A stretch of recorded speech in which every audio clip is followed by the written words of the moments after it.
I gotta say, it is frustrating, and all right, and I don't want to don't have this put down with what Vince Paul does, but for me, especially me being independent and me helping out other people, one of the reasons why I made my business was to help people who did not have a portfolio. I mean, I spent, I'm self-taught with a lot of things. I've been video editing for the past, since 2001, 2000. I've been doing video editing, just giving myself stuff to do. Anime music videos, I dare to say, for those of you who know who knows what that is. But I go in, I'm like, all right, you know what? I want to do something bigger. So, but I got a lot of no's because, well, what have you done? And again, that in lies the whole issue of the circle. So I created Bouncing Parrot Films to give people the chance who don't have a portfolio. So in a sense, for me, if you show up with, kind of, oh, well, this is a picture of me with my boyfriend, but that's what I look like, I'll go, okay, but are you driven?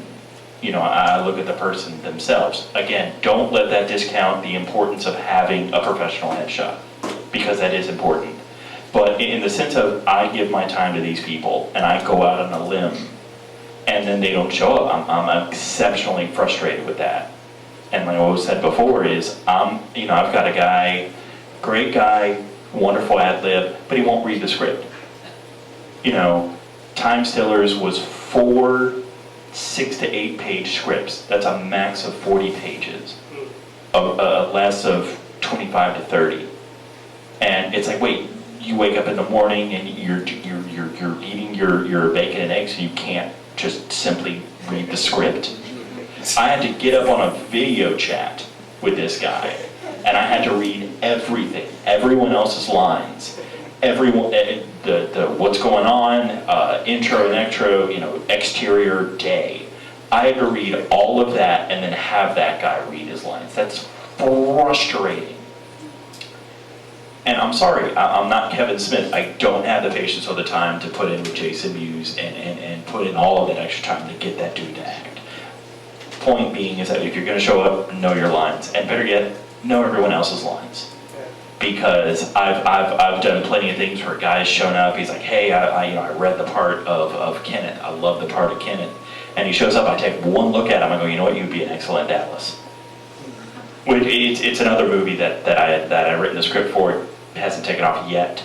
But just point. If you show up, know your lines and know all the other characters. Because if somebody doesn't show up, and there's a juggle there, if you know that, it's like, hey, you know what? I know that guy's lines as well. You might end up with 2 parts, just a different T-shirt. You never know. Or you may be the supporting role, and you're like, hey, you know what? I know all the main person's lines, and when you're needing to move and you're needing to go, and time is money, the opportunity's open. But long story short, yes, it's very frustrating to put in time with people, because I don't like my time being wasted, and I'm definitely not going to waste anyone else's time. Right, some of you actually may have served as understudies for certain projects. So understudies, there's a certain standard of professional, can everyone hear me? Okay, there's a certain standard of professionalism that we as the filmmakers have to maintain, and you as the actors have to maintain as well. Many of you may have served as understudies. So that means that you actually are required to learn the part as if you're actually the primary cast member. So not only is it frustrating, but it is very costly as well. And actually, we as the filmmakers have to actually replace a cast member, or actually have to change the scene, change the shooting dates. I remember one project I did 3 years ago. It rained out on a Saturday. We were scheduled to shoot the next week. The guy who was actually the male lead, who was the villain, the co-star, the last scene we actually had to adjust dates. He knew, he had the schedule, he had the calendar, he knew what was required, didn't show up. He was actually at a family reunion with his girlfriend in Virginia. So what I had to do, I had to actually adjust the entire scene at the end. So there are repercussions for that. There are always repercussions and consequences for the decisions that you make. Because of that, he did not receive his copy of the reel. He did not receive the stipend that he was promised. Because some of you may sign affidavits. Affidavits that actually inform you that if you fail to meet this, you can shoot on the scene for 2 months straight. If you miss that last day or that last week, which is required, the filmmaker is not obligated to compensate you in any form or fashion. Because what did you do? You forced him or her to actually alter their storyline. So it's very important to hold yourself to the standard that the industry holds you to, and plus you want to succeed. We all want to succeed in this business. I also want to say is, as you grow, don't let your ego get in the way of a part. No part is too small for anybody, because at the end of the day, you're there. Kevin Costner's breakout role was the dead body in The Big Chill. You saw his hands and his hairline. And after that, the dude just got tons and tons and tons of movies. So no part is too small. Cuba Gooding Jr. was the guy sitting in the chair in Coming to America. He had no lines. He had the afro getting his haircut. Yeah, just had that. See, everybody says, and again, it's that's how you get other jobs. Is you're there. I mean, I've watched movies and I can't remember, it was just some girl, she just delivered a line, one single solitary line, and I'm like, I like her. I would love her to be in one of my movies. Bank commercial where the kid has the plastic truck, and you've seen the commercial, he gets that little cardboard truck. Just that line but I want that one. You know, like I said, it's one line, but to me, I'm impressed by that. And it's like, hey, let's have that kid in a film. And I had another point. Oh, yes, again with the egos again, if you're too big. Kenneth, in one of my movies, very silent character in the back, kind of Silent Bob type of thing, but every time he opened his mouth, everybody looked at him.